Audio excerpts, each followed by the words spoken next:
L'hypnose. Comment les productions artistiques créent une perception fausse de l'hypnose dans la société? Quelle est sa véritable nature et quelle est son utilité?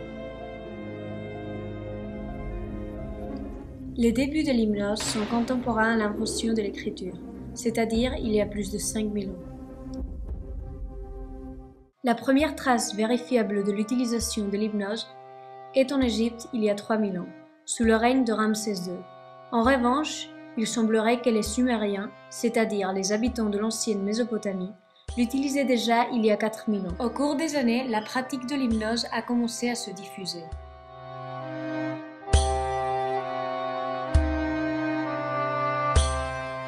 Nous retrouvons cette pratique au Moyen Âge, où l'on condamnait les hypnotiseurs que l'on traitait de sorciers. Ceci est à l'origine de légendes obscures sur l'hypnose.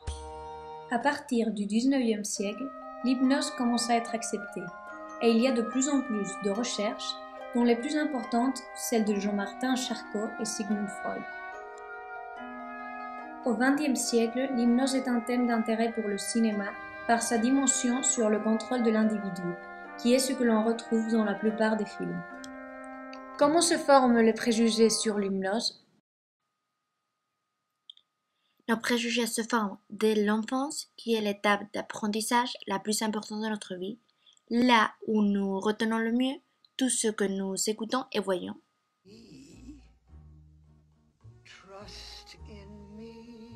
Dans le livre de la jungle, l'hypnose est pratiquée par un serpent, ce qui nous donne déjà une idée obscure sur cette pratique. Dans cet extrait, nous pouvons observer comment, par le simple contact avec les yeux, le serpent plonge l'enfant dans un profond sommeil où il ne se rend compte de rien, et se trouve sur le point de se faire manger par le serpent.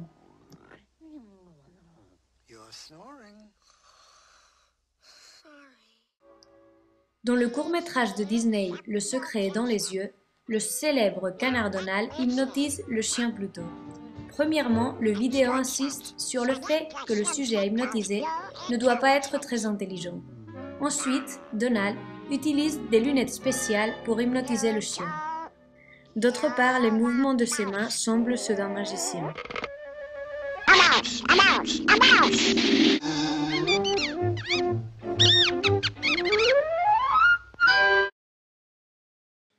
Ces deux films sont des bons exemples puisqu'ils nous transmettent qu'on peut être contrôlé contre notre volonté, que l'hypnose fonctionne mieux avec les personnes moins intelligentes et qu'elle est associée à la magie.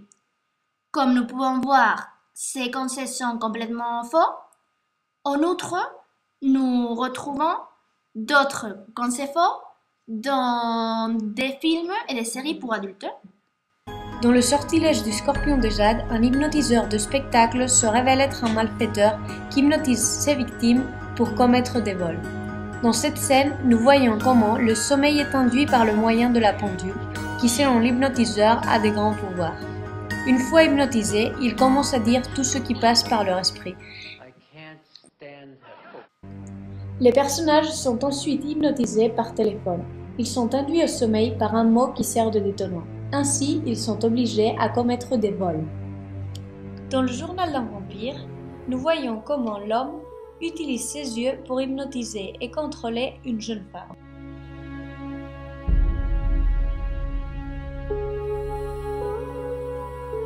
Afin de montrer les concepts faux sur l'hypnose qui ont les personnes en général, nous avons réalisé plusieurs enquêtes à des gens dans la rue.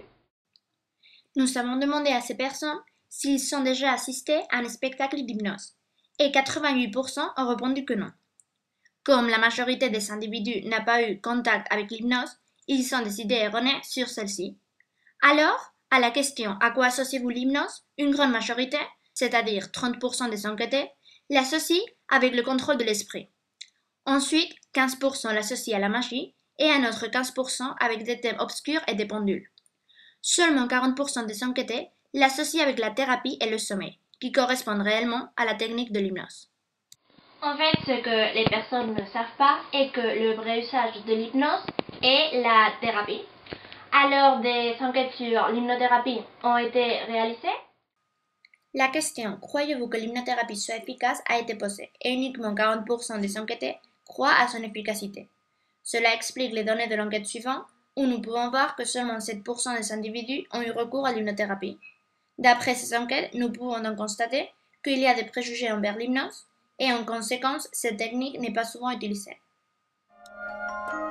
Dans la société occidentale, c'est seulement depuis le XVIIIe siècle que l'on expérimente le potentiel thérapeutique de l'hypnose, qui est redécouvert par le médecin autrichien Anton Mesmer.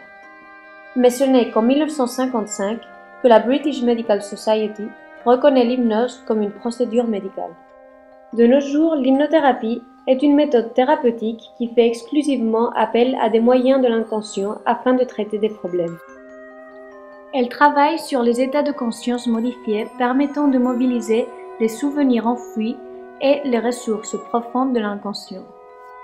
Les différentes techniques qui sont utilisées sont de visualisation, de relaxation, de respiration et de détente.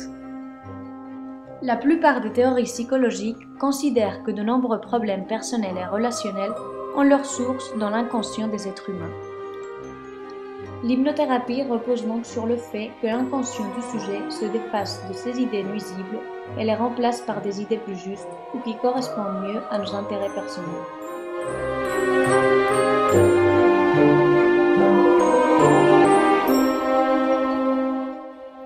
La spécialiste Helen Crawford de l'Université de Virginie aux États-Unis a fait de nombreuses expériences sur le sujet qui lui ont permis de vérifier que le cerveau de la personne hypnotisée reste actif et conscient pendant le sommeil hypnotique. La différence est que pendant le trance, le cerveau suit les instructions de l'hypnotiseur pour lire les messages nerveux. Donc, si celui-ci dit que l'hypnotisé ne va pas sentir de la douleur, le cerveau agira en conséquence. L'hypnose est un bon moyen pour activer nos capacités autoguérissantes, puisqu'elle modifie dans notre inconscient ce que nous croyons et attendons, qui est ce qui structure ce que nous expérimentons. C'est le principe de l'hypnothérapie. Les principaux domaines d'action. Arrêter de fumer. La lutte contre la douleur. Les diètes. Les troubles digestifs. L'hypnose s'utilise aussi dans le monde du spectacle. La technique est un peu différente. Elle doit être rapide, surprenante et spectaculaire.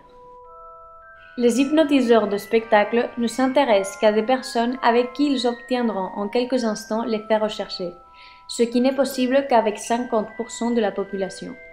L'hypnotiseur fera quelques exercices pour voir qui sont les sujets les plus hypnotisables. Leur but est d'entretenir le public, de le surprendre et même de le faire rire. Il existe, à cause de cela, une querelle entre les hypnotiseurs de spectacle et les hypnothérapeutes, qui considèrent que ces spectacles enlèvent de la crédibilité à leur pratique. La société a donc une perception erronée sur l'hypnose puisque les films et les spectacles présentent une image fantastique de cette pratique. Cela porte préjudice à l'hypnothérapie qui, malgré son efficacité, est très sous-estimée.